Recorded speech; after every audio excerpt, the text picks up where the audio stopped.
And so the first of two back-to-back double game weeks is here, and with Palace still purring and my beloved Newcastle in such scintillating form, it's a game week that promises big points if you have the right assets. And with so many wildcards having been played, FPL managers are poised to prosper, and the opportunities are there for those willing to make those big balls calls in the transfer market. However, there is a danger lurking just over the horizon, one which could scupper entire seasons in the home straight, and we'll get to that in just a few short minutes. But before we perfect the master plan, let's have a quick look at how the state of play has changed since our last instalment. And my lords, well, we remain in roughly the same position as the ending to the previous chapter, still hanging around at that 20k mark with no real inroads being made towards that 4-figure finish.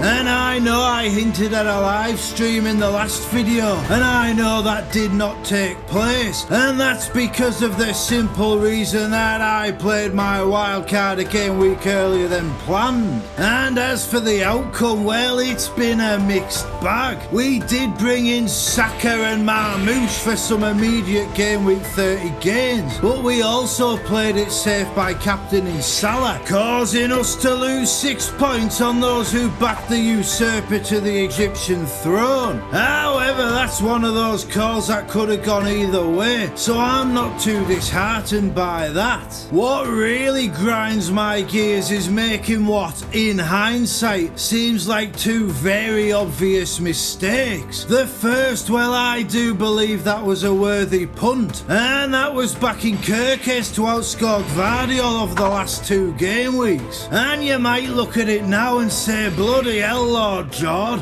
what a silly move that was. But Gvardiol hadn't had a shot in 5 matches when I made that call, and Kirkes had 3 attacking returns in 3 game weeks. Furthermore, Kirkes was up against Ipswich and West Ham, 2 games I expected Bournemouth to win, so I figured if Kirkes can match Gvardiol defensively, then the attacking potential favours the Bournemouth bomber. And then Gvardiol got 2 clean sheets and 3 bonus points, while Bournemouth made it 2 draws and 5 defeats in their last 8 games, and now I'm 13 points worse off as a result. But that's not the biggest blunder I made. After all, Gabriel is now out for the season, so I have that pivot to Gvardiol as the obvious replacement. The potential was there, it wasn't actualised. Sometimes that happens in this game. No, the real faux pas was the other reason I didn't have Gvardiol, and that's because I took a punt on Phil Foden. Hey, check it, Ed. It's the Mondo Idiot.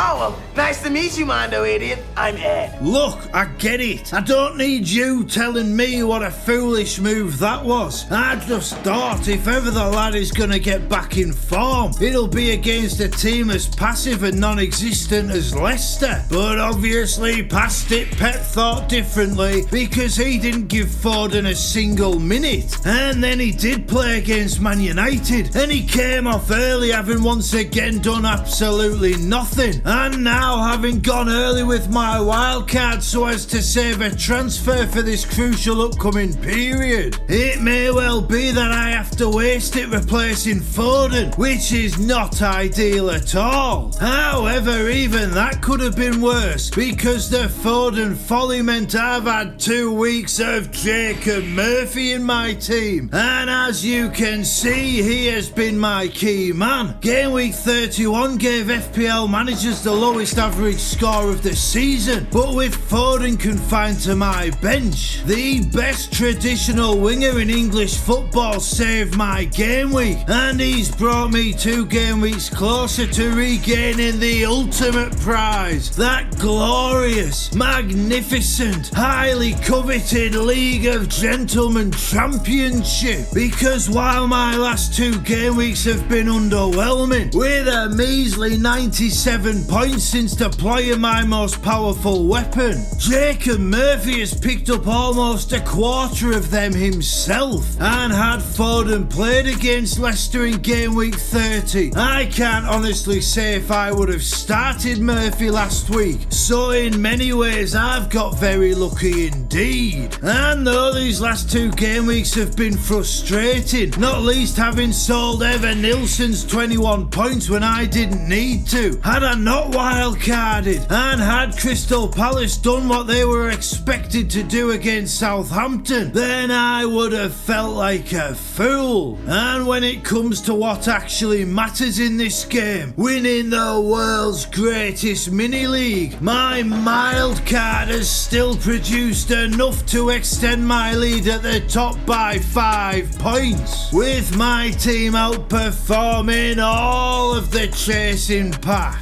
It's a very small gain, but now we're 2 game weeks closer to that finishing post, and my closest rival, the Assassin, he now needs to outscore me by over 10 points a game week. If I'm being honest with you, like I always am, he's very lucky to still be in the race at all. If I'd avoided the big balls call of gambling against Gvardiol, he'd be 85 points behind right now. And if Isak hadn't fallen victim to the Andy Martin curse, the one where captains always blank against Leicester, well, I could well be 100 points clear. So for the Assassin to be only 72 points behind is a bit of a lucky break.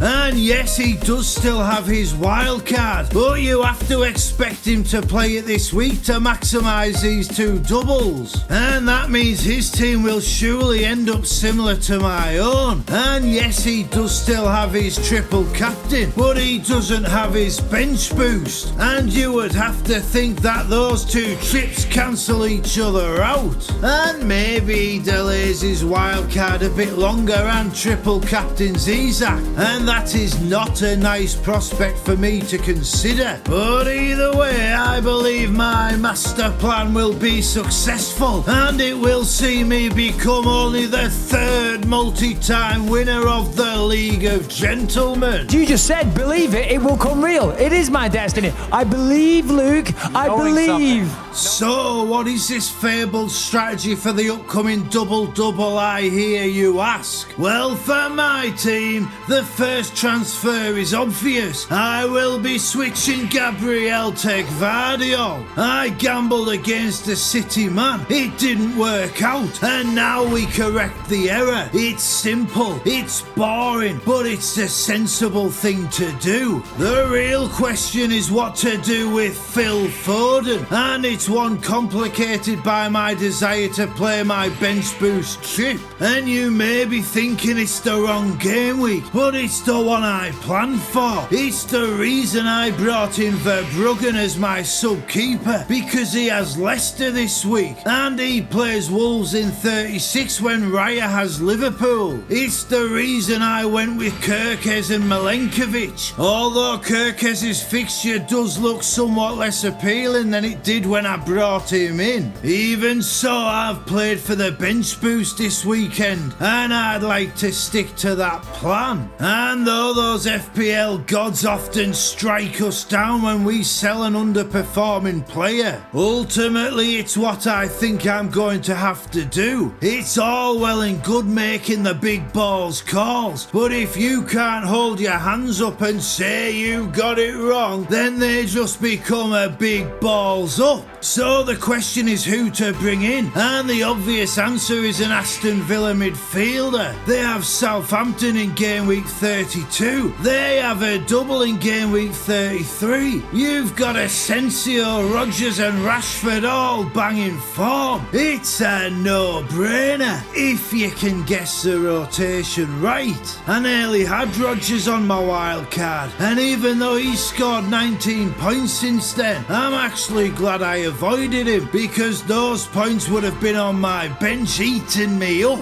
The question is, will Rodgers start that Southampton match? Given it's slap bang in the middle of those PSG games, I do feel Asensio and Rashford are more explosive options, but their minutes are far less secure. Given Rodgers has started every single game he's been available for, he feels a sensible signing, especially given Villa could double twice. However, once we factor in the bench boost, it just isn't that simple. Because if I sell Foden for a midfielder fighting in 3 competitions, one that has various alternates at his club, and then the new signing does not play this weekend, well, that's just a bench boost wasted. And we have to consider that potential double and blank in 36 and 37 because transfers are at a premium right now. So maybe it would be better to bring in a player without a double in 33 but who has good fixtures this week and next and who also plays in 37. The problem is going that route means only having a maximum of 8 doublers without hits, but maybe that could be worth it if it pays off further down the road. Is having that extra doubler really an advantage if it costs 8 points to get them in for 33 and replace them for 37? I'm not so sure, and it's a shame that Alanga's an injury doubt because you'd fancy him against Everton and Spurs in 32 and 33, and then he covers that 36 and 37 conundrum nicely because he'd already be in place if he doubles and he'd play in 37 if he doesn't. I can't afford Palmer, so he's not an option.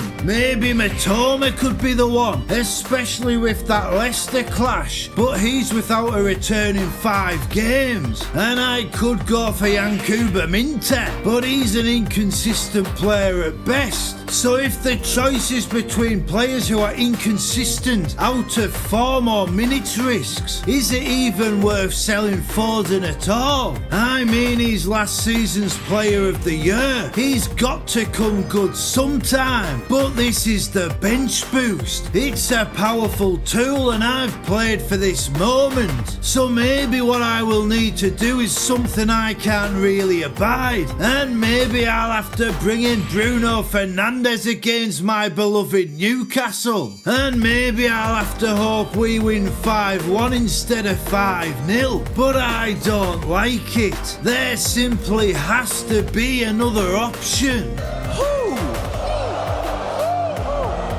I'll tell you who. And maybe there is another option because I've found a player going well under the radar. An obvious name that may well be the magic bullet. And that player, the one who may convince me to sell a doubler for a single game week player, well, that man is none other than Luis Diaz. He plays West Ham this week. He plays the abject Leicester next week. He has attacking returns in his last 4 games. Liverpool are closing in on that league title and I've not seen anyone looking in his direction. They're all blinded by double game week fever, and after their defeat last week, Liverpool will have a point to prove. That title still needs to be won. Phil Foden to Luis Diaz. It feels punty. It feels like a gamble. Some would say it's a big balls call, and I'm starting to think I've found the answer.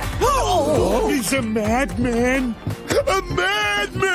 After all, if I'm to make up the 19-point deficit on the top 10k, and if I'm to start attacking the upper echelons of the rankings, I'm going to have to take a few chances. Could Luis Diaz be the one? Could he make it a bench boost bonanza? Having worked through the options, I think it's going to have to be Rashford, Rodgers, Alanga or Luis Diaz, and I'm going to have to leave it as late as possible impossible to decide, but I think I like that Diaz pick the most, and that would leave me with this team for bench boost 32, with Verbruggen against Leicester, Milenkovic against Everton, Kirkes against Fulham, and Diaz against West Ham as my 4 additional players. It's crazy enough that it may just work.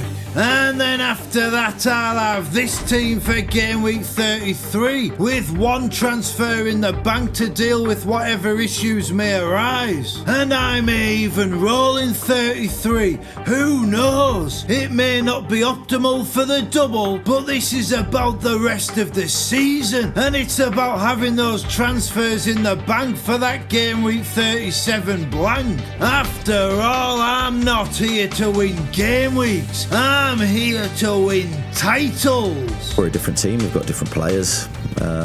We're very much positive. We're going in with a positive mindset. And you may wonder why I've talked about game week 33 so much, and it's because we're at the stage of the season where transfers cannot be seen in a 1 game week vacuum. There's 7 game weeks to go, and every action has a reaction, and my job is to harness the reaction to lead me to glory. But the other reason is because I won't have time for a video next week, because not only am I having to do extra at work, but I'm off to see the iconic Ghost perform live, so I'll be too busy getting satanised to have time to record. However, there's always more of the uncontent creator in the locker, and the next time you see me, I'll be on Elite FPL's Game Week 32 preview with Stevo and Jason. They were very kind to have me on for their watch along last week. 2.5 hours of pure chaos, carnage and controversy. And though technical difficulties plagued that particular stream, it was the best debut in the live realm that I could have hoped for. It hasn't half given me the taste, and between my have a beer interview, my form is temporary conversation, and that watch along wildness, I'm really starting to enjoy being part of something bigger rather than just cutting these promos to a camera. So I'm very much looking forward to joining the Elite FPL lads for the preview, and I hope you come along with me and give it a watch. And then it's all about game week 32. 6 players doubling, 9 single game week options with great games, 1 powerful bench boost. There's a huge element of risk, especially with the big games piling up for the players involved, but ultimately the trip must be played, and this feels like the right move for my lords. I'm 72 points clear in the world's greatest mini league. I'm 19 points off the elusive 4-figure finish. There's 7 game weeks to go. We're so close now, so close for this story to unfold the way it has in our first season of making videos. It's the stuff of dreams, yet being so close to the fairy tale finale, it just increases the horror of the potential FPL nightmare. And I've got to do whatever I can to prevent that nightmare becoming a reality, and to give my fine supporters the finale to the season that this story deserves. And so ahead of the double game weeks, let me just say, may all your transfers be successes, may all your arrows be green, and may the FPL gods be in your favour. Fulfill the bench boost dream with a full 15 by hitting those like and subscribe buttons, and we'll see you next time. FPL Nightmare got me pulling out more, yeah. I'm the greatest football manager to ever grace the old armchair, but the FPL gods hate me, and no one seems to care that my points are only average, and my ranking is not fair.